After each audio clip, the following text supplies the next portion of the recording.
और सबने बहुत ही अच्छे से अपनी बात रखी और तमाम तरीके की जो डिस्कोर्सेस हैं जो फूलन देवी के अराउंड है, उनके जीवन के संघर्षों से रिलेटेड जो भी बातें जो आप लोगों ने करा उससे काफ़ी लोगों को पता भी चला होगा और आने वाले दिनों में वो इनके बारे में और ज़्यादा पढ़ेंगे और जानकारी इकट्ठा करेंगे और उनसे और ज़्यादा इंस्पायर्ड होंगे।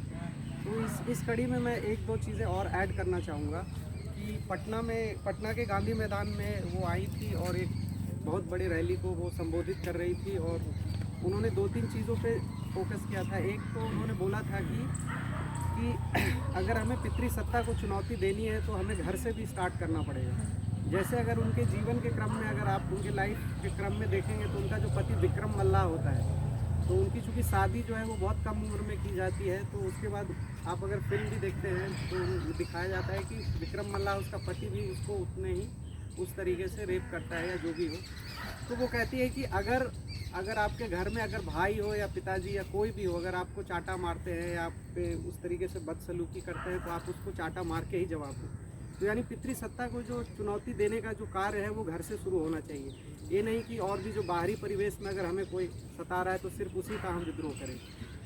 और एक चीज़ और उस जो संबोधन में वो बोल रही है कि 50% आरक्षण की बात वो उसी दौर में कर रही है 1994 के दौर में, कि महिलाओं को जब तक हम पराया धन समझेंगे तब तक हमारा किसी भी तरीके से विमेन का वो एम्पावरमेंट नहीं हो पाएगा। तो ज़्यादा से ज़्यादा महिलाओं को हमें आप कह सकते हैं कि पार्लियामेंट में भेजने की ज़रूरत है। तो उस तरीके का भी डिस्कोर्स वो खड़ा कर रही है। तो ये तमाम तरह की बातें हैं और भी चीज़ें सबने अपने हिसाब से बोला है। तो मैं एक बार फिर से सबका धन्यवाद देना चाहूँगा और इसी के साथ मैं इस सभा का समापन करना।